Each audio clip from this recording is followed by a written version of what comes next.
దేవుని నామమునకు మహిమ కలుగును గాక. ప్రభువునందు ప్రియులరా, మన ప్రభువు రక్షకుడునైన క్రీస్తు యేసు పరిశుద్ధ నామంలో మీ అందరికీ శుభములు. 27వ తేదీ జనవరి మాసము 2025వ సంవత్సరం. ఈరోజు దేవుడు నిన్ను ప్రేమించి నీకిస్తున్న అద్భుతమైన వాగ్దానం. నేను వారిని చెరలో నుండి రప్పించెదను. నేను వారిని చెరలో నుండి రప్పించెదను. ఇర్మియా గ్రంథము 33వ అధ్యాయము 26వ వచనం. పూర్తి వచనము: భూమి ఆకాశములను గూర్చిన విధులను నియమించువాడను నేను కాని ఎడల అబ్రహాము, ఇస్సాకు, యాకోబుల సంతానమును ఏలుటకు అతని సంతాన సంబంధి అయిన ఏలికను ఏర్పరచుకొనక నేను యాకోబు సంతానపు వాడనగు నా సేవకుడైన దావీదు సంతానమును విసర్జించదను. నిశ్చయముగా నేను వారి ఎడల జాలిపడి చెరలో నుండి వారిని రప్పించెదను. ఇది వాగ్దానం. ఇంగ్లీష్లో ఎలా ఉందంటే, ఒకసారి న్యూ లివింగ్ ట్రాన్స్లేషన్ చదువుతున్నాం. Jeremiah 33:26. I will never abandon the descendants of Jacob or David. మీరు ఎలా అనుకుంటున్నారు? యాకోబు, అబ్రహాము, ఇస్సాకు, దావీదు, నేను వారితో చేసిన నిబంధన ఎలా కొట్టివేస్తాను? My servant or change the plan that David's descendants will rule the descendants of Abraham, Isaac and Jacob. దావీదు వారిని పరిపాలిస్తాడు, ఏలిక చేస్తాడు. ఎలా కొట్టివేస్తాను? I will restore them to their land and have mercy on them. నేను శిక్షించిన వాడను, నేను రక్షించేవాడిని, నేను కరుణించేవాడను, నేను వారిని తిరిగి రప్పించి వారిని నేను ఆ చెరలో నుంచి విడిపించి ఆశీర్వదిస్తాను. ఇది దేవుడు ప్రవక్త అయిన ఇర్మియా ద్వారా మనకు తెలియపరుస్తున్న వాగ్దానం. ఇప్పుడు ఇక్కడ దేవుడు తన వ్యక్తిత్వాన్ని, తన నిర్దోషతత్వాన్ని, తన దయాగుణాన్ని, జాలిని, కనికరాన్ని చూపిస్తున్నాడు. కారణం ఏంటంటే, కొన్ని విషయాలను బట్టి దేవుడు కోపించేవాడుగా ఉన్నాడు. దేవుడు కొన్ని విషయాలను బట్టి శిక్షించేవాడిగా ఉన్నాడు. కానీ అది ఎల్లకాలం కాదు. ఆయన రక్షించుటకు, ఆయన కృప చూపించుటకు, అంటే దీర్ఘశాంతము కలిగి ఉండి ఆయన ఎప్పుడూ కూడా ఏ విషయంలో తొందరపడడు. ఆయన నిదానించేవాడు. ఆయన కరుణించుటకు తొందరపడతాడు. ఆ ఉగ్రత చూపడానికి ఆలస్యం చేస్తాడు. కనుక మన పట్ల కూడా ఎన్నో విషయాల్లో దేవుణ్ణి నిలదీసేవారుగా ఉన్నాం. అయితే దేవుడు నీకు మేలు చేయాలని, దేవుడు నీకు తన కనికరము చూపించాలని ఆయన ఇష్టపడుతున్నాడు. కానీ నీ శత్రువులకు పగ తీర్చడానికి ఆయన కొంచెం ఆలస్యం చేస్తున్నాడు. కనుక మన కార్యాలు ఆలస్యమవుతున్నాయి. ముఖ్యంగా మనలో దేవుని కార్యము ఏ విధంగా జరుగుతుందంటే, ఓర్పు, సహనము, ఎదురు చూడడం వల్ల దాన్ని నిరీక్షణ అంటారు. ఈ రోజున దేవుడు చెప్తున్నాడు, నీకివ్వబడిన వాగ్దానం తీసివేయలేదు, నీకు చేయబడిన నిబంధన తీసివేయలేదు, నీకివ్వబడిన దర్శనము నుంచి దేవుడు నిన్ను తొలగించడు. తన చిత్తం నెరవేర్చుతాడు, గమ్యము వరకు నిన్ను చేర్చుతాడు. ఎప్పుడూ కూడా మనుషులు మధ్యలో తోటారు. దర్శనం పోయింది, ఇంకేంటి, పోయారు, అందరూ పోయారు అంటారు. నాకు జరిగింది. నా జీవితంలో చెరలో ఉండడం ఏంటో, అన్యాయం అయిపోవడం ఏంటో, అక్రమం అంటే ఏంటో, అందరూ నా వారే అనుకోవడం ఏంటో. దేవుడు ఒక్కడే నీవాడు. దేవుడు ఒక్కడే నిన్ను అర్థం చేసుకోగలడు. దేవునికి తెలుసు నువ్వు ఎక్కడ ఉంటే క్షేమంగా ఉంటావు. దేవునికి తెలుసు ఏ విధముగా చేస్తే ఆయన మహిమ ఆయనకి చెందుతుంది. ఈ చెర అన్న మాటలకి కొన్నిసార్లు ఆ కష్టాలు కావచ్చు, కాళ్ళకి బంధాలు కావచ్చు. కలిసి రాని కాలము నా కాళ్ళకు బంధమై యేసయ్యా యేసయ్యా. ఏది కలిసి రాదు, ఎవ్వరూ దగ్గరికి రాదు, ఎవ్వరూ నీ ముఖం కూడా చూడరు, నిన్ను పట్టించుకో. నేను మేలు చేశాను కదా అంటావు, కానీ నీకు కారణం ఆ యొక్క అష్షూరు వారిని పిలిచి అప్పగించింది దేవుడే. ఆ యొక్క బబులోను వారిని పిలిచి అప్పగించింది దేవుడే. ఆ యొక్క అబ్రహాముకి నాటనే దేవుడు చెప్పాడు, నీ 4వ సంతానము ఇక్కడికి ఐగుప్తుకి వస్తారు. అప్పుడు ఈ ఐగుప్తీయులు వారిని 430 సంవత్సరాలు ఏలుతారు. ఎందుకు చేస్తావు దేవా ఇవి అంటే మనం ఆయన అడగడానికి సరిపోవు. ఒక్క మాట చెప్పిన, నీవు ఈ యొక్క మంచి చెడు తెలివినిచ్చు వృక్ష ఫలమును తినకూడదు, తినదినమున నిత్యముగా చనిపోతావు. అప్పటి వరకు దేవుడు నేలమంటితో చేసి నరుని నిర్మించి అతని నాసికారంధ్రములో జీవవాయువును ఊదగా అతడు జీవాత్మ. ఇప్పుడు ఆత్మ వచ్చింది, దేహం శరీరము, మరి మనసు ఎప్పుడు వచ్చింది? అక్కడ చెప్పబడుతున్నాయి కదా తెలివితేటలు. మంచి చెడు తెలుస్తాయి, కానీ ఏది మంచి ఏది చెడు, సుఖము దుఃఖాన్ని కలిసి ఉంచాడు, కష్టాన్ని ఆ ఇష్టాన్ని నడిచి కలిపి ఉంచాడు, చీకటి వెలుగు కలిపి ఉంచాడు, వీటికి నియమాన్ని నియమించాడు. ఆయన నియమము అంటే ఆపద్దినమందు యోచన చెయ్యి, సుఖదినమునందు సుఖముగా ఉండు. ఇప్పుడు ఆకలేస్తుంది అనుకోండి, అన్నం తింటే ఆకలి తీరుతుంది. అయితే ఇదే అన్నం నీ బిడ్డలు తింటే నీ కడుపు నిండుతుంది. అయితే ఇదే నిన్ను బట్టి 10 మంది అన్నం తింటే నీ హృదయం నిండుతుంది. ఆ ప్రేమని నేను అనుభవంతో వచ్చాను. ఈ 10 మంది ఆ రోజు ఏమయ్యారు? నా శిలువ శ్రమల కాలంలో 2 సంవత్సరాలు నేను కొట్టుకుపోయినప్పుడు ఎన్ని నిందలు, ఎన్ని అవమానాలు. మారిపోయాడు. దేవుడు వదిలేశాడు. ఏమన్నా దేవునితో నడిచిన నేను, నాకే ఇంత గొప్ప మంచి పేరున్న నాకే, ఇంత గొప్ప దయగలిగిన నాకే అని నా కోసం చెప్పుకోవట్లా, నీ కోసం నన్ను నేను ఒక ఉదాహరణగా నీ కోసం చెప్తూ, నాకంటే మంచిదానమైన నీవు, నాకంటే మంచివాడమైన నీవు దేవుణ్ణి ఎందుకు నిలదీస్తావు? నీకు లోకం అంటే తెలియాలిగా, మనుషులంటే తెలియాలిగా, ప్రేమలంటే తెలియాలిగా, ఇష్టాలంటే తెలియాలిగా. దేవుడు తన కృపను ఏ విధముగా నీ పట్ల నెరవేరుస్తున్నాడు, తన చిత్తము ఏ విధముగా నెరవేరుస్తున్నాడు. ఇక్కడ ఎందుకు దేవుడు చెప్తున్నాడు? ఈ యొక్క 29వ అధ్యాయం నుంచి అక్కడ రాబోవు కాలమునందు నాకు చెప్పబడింది, నిన్ను ఇంకొక మెట్టెక్కించే 4 అంతల ఆశీర్వాదం అన్నీ కొట్టేశాడు, అన్నీ తీసేశాడు. ఆయన సన్నిధి దూరం చేశాడు, చెరలోకి పంపించాడు. ఒక నోవాహుని ఆ ఓడలోకి పంపించి బయట నుంచి తలుపు వేసినవాడు దేవుడు. నోవాహు కిటికీ తీశాడు, కానీ దేవుడు తలుపు తెరిచి బయటికి రా అని పిలిచాడు. నా జీవితంలో జరిగింది. నీ తలుపులో ద్వారాలు మూసేవాడు దేవుడే, నేనే ద్వారమునని చెప్పాడు. ప్రభునందు ప్రియమైన దేవుని బిడ్డలారా, దేవుడి యొక్క వాక్యము సత్యము. ఈయన సత్యమైన దేవుడు. నాలో నియమింపబడిన పరిశుద్ధాత్మ అభిషేకము సత్యము. కానీ కష్టం అంటే తెలియాలి, ఒంటరితనం అంటే తెలియాలా, నిద్ర లేని రాత్రులు తెలియాలా, కడుపు నిండా ఏడ్చిన రాత్రులు తెలియాలా, గుండె పగిలి కుమిలిపోయిన రాత్రులు తెలియాలా.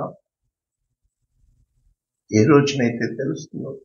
ఇక్కడ ఈ యొక్క ఇర్మియా గ్రంథం 33వ అధ్యాయము ఏ విధంగా చెప్పబడుతుంది?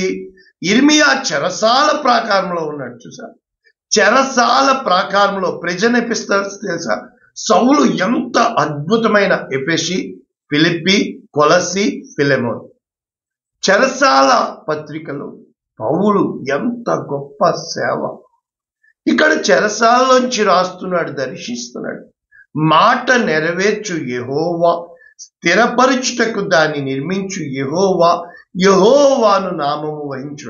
నాకు మొరపెట్టు, ఆయనకి చెందవలసిన మహిమ ఆయనకి చెందాల, ఆయనకి చెందవలసిన స్థానం ఆయనకి చెందాల. ఆయనకి లేకుండా, apart from me you can do nothing. ఆయన లేకుండా నేను ఏమీ చేయలేం. ఇక్కడ వాక్యం వాక్యం వాక్యం ఎందుకు వెతుకుతున్నాను, ఎందుకు కథలు చెప్పట్లేదు? ప్రభువునందు ప్రేమైన దేవుని వాక్యము నీ హృదయంలో నాటాలి, వాక్యము నీ మనసులో ఉండాలి. మనసు మరి తెలివితేటలే కదా మనసు. దినమున నీవు చనిపోతావు అని దేవుడు చెప్పాడు. నీవు చావవు, దేవతల వలె ఉంటావని దుష్టుడు చెప్పాడు. దేవుడు చెప్పాడు, మంచి చెడు ఎరిగారు, తీసేయ్ నా సన్నిధిలో నుంచి తొలై. వాళ్ళ మంచి ఏదో వాళ్ళ పని, వాళ్ళ చెడేదో వాళ్ళ పని.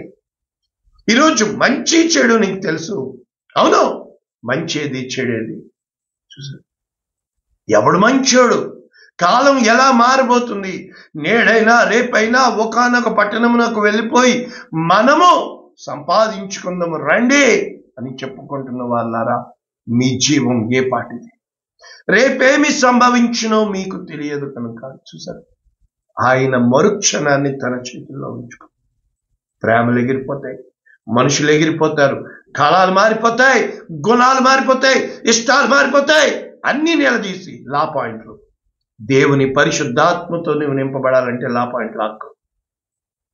ప్రేమ సమస్త దోషములను కప్పును. ఎక్కడ చెప్పబడుతున్న వాక్యము, ఎప్పుడైతే దేవుడు వారిని ఖడ్గానికి అప్పగించాడో, శిథిలమైపోయిందో, పట్టణము లేకుండా అయిపోయిందో, అదే దేవుడు చెబుతున్నాడు, నేను దానికి ఆరోగ్యమును స్వస్థతను మరలా రప్పించుచున్నాను, వారిని స్వస్థపరుచుచున్నాను, సత్యము సమాధానము సమృద్ధిగా ఇస్తాను. 7వ వచనం, చెరలో నుండిన యోధా వారిని, ఇశ్రాయేలు వారిని నేను రప్పించుచున్నాను, మొదట ఉండినట్లు తిరిగి వారిని స్థాపించుచున్నాను.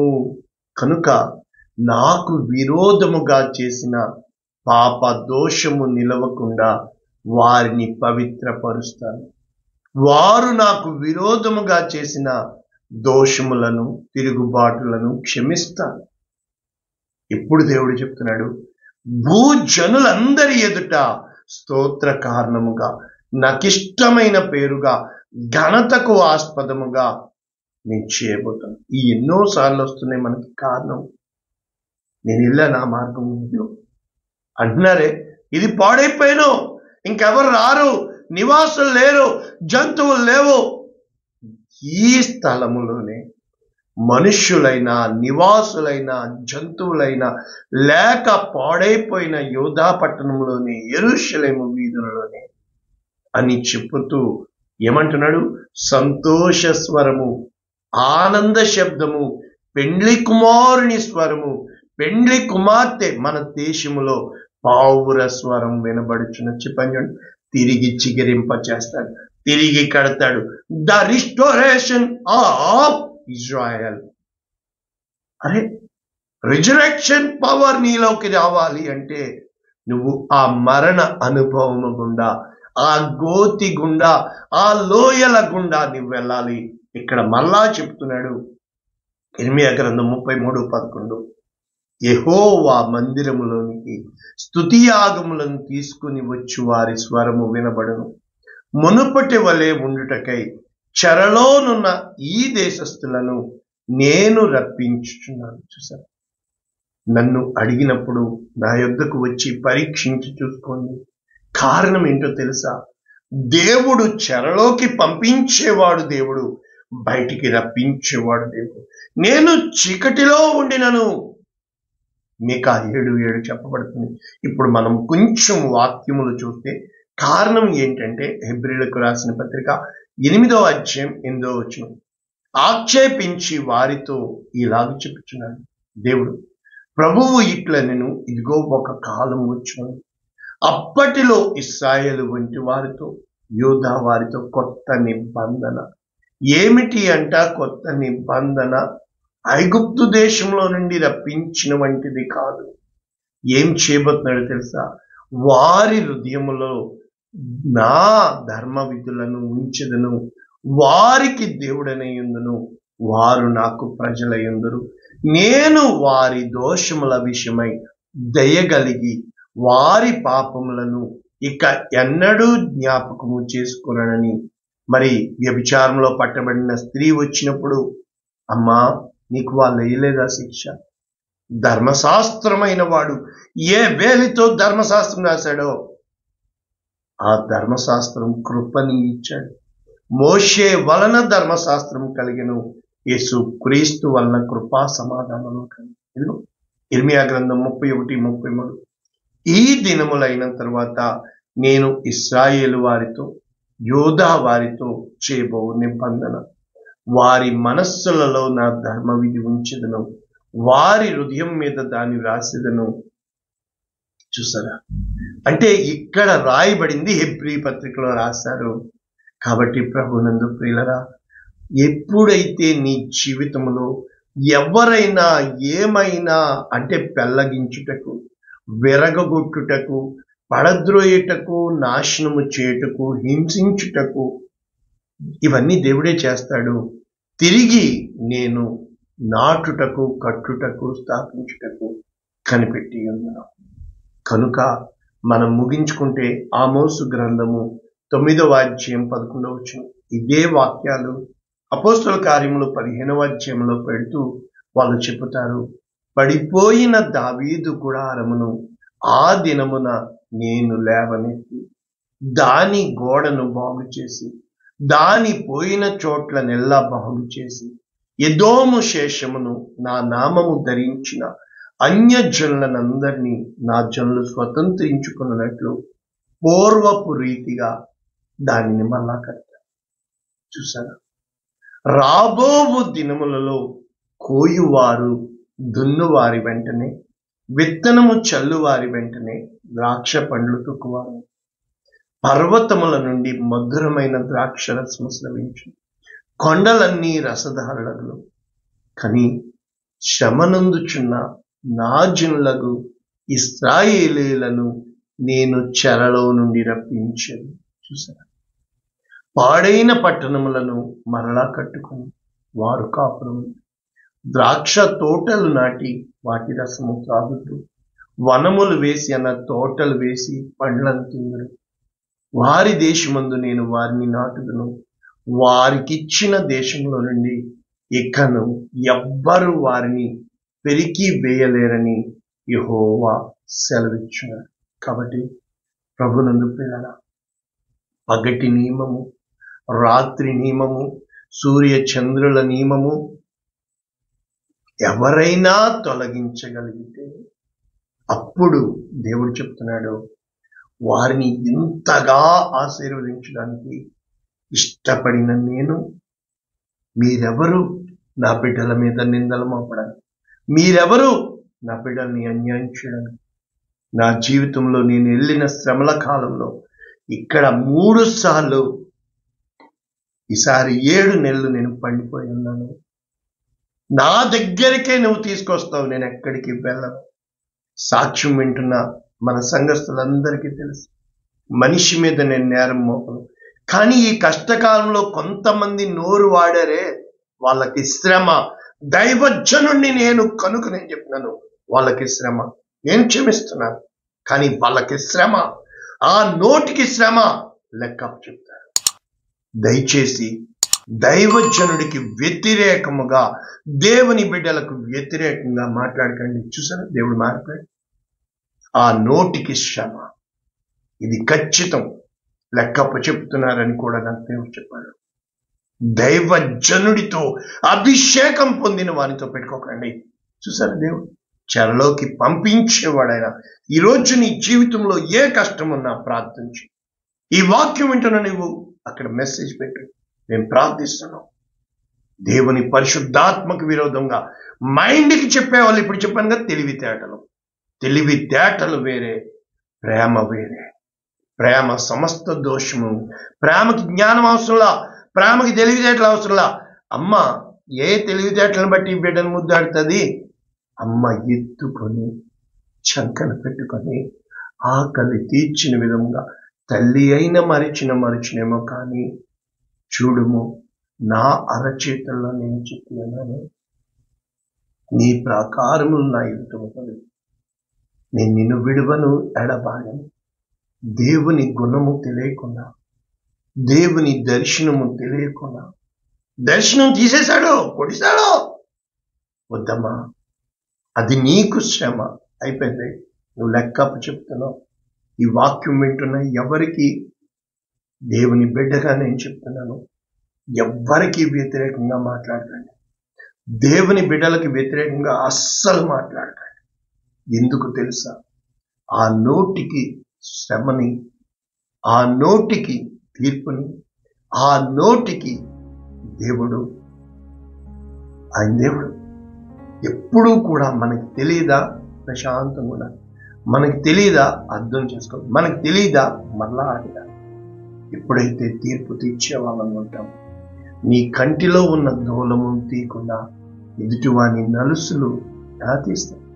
కనుక ఈ రోజున పెంట కుప్పల మీద నుండి దీన దరిద్రులను పైకి లేవనెత్తువాడు ఆయనే, రోగము తెచ్చేవాడు ఆయనే, స్వస్థత ఇచ్చేవాడు, గాయపరిచేవాడు ఆయనే, గాయం కట్టేవాడు ఆయనే. కీడు మేలు అన్నీ ఆయన అంగీకరిస్తే తప్ప ఏది మనకు రాదు. తన ప్రజల్ని తన చేతులారా చెరలోకి పంపించాడు. ఎందుకంటే ఆయన నామము దూషింపబడ్డం. అది వాళ్ళు ఏం పాపం చేశారని తీర్పు తీర్చకండి. ప్రతి ఒక్కరి జీవితంలో ఈ కాలం ఉంటుంది, కలిసి రాని కాలం, కలిసి వచ్చే కాలం, శ్రమకాలం, ఎదకాలం, కోతకాలం. కనుక ప్రార్థన చేయండి. పరిశుద్ధుడా, ప్రేమ కలిగిన తండ్రి, పెత్తబడిన వాక్యము నిండాలుగా దీవిస్తూ కొన్ని కఠినమైన మాటలు వెళ్ళి, ఎందుకంటే చెరలో పంపించేవాడవు నీవని, చెరలో నుంచి రప్పించేవాడవు నీవని, ప్రేమ కలిగిన దేవుడవు నీవని, ప్రేమామయుడు అని, అటువంటి నిన్ను మేము దేనికి వాడుతున్నాం? నువ్వు మా శత్రువు పక్షాన వెళ్ళిపోతావు. కాబట్టి తండ్రి, మీ శత్రువులను దీవించండి, మీకు హింసించు వారికి మేలు చేయండి, మిమ్మల్ని శపించు వారిని ఆశీర్వదించండి అని చెప్తున్నావు. నాకు తెలుసయ్యా, అన్నీ నీవయ్యమ్మని. కనుక నేను దీవిస్తున్నాను తండ్రి, నేను క్షమిస్తున్నాను తండ్రి, నేను ఆశీర్వదిస్తున్నాను తండ్రి. ఆ దీవెన వారికి కలుగును గాక అని యేసునామమున దీవిస్తున్నాను తండ్రి. Amen. God bless you all. దేవుడు మిమ్మల్ని దీవించును గాక. ఆమేన్.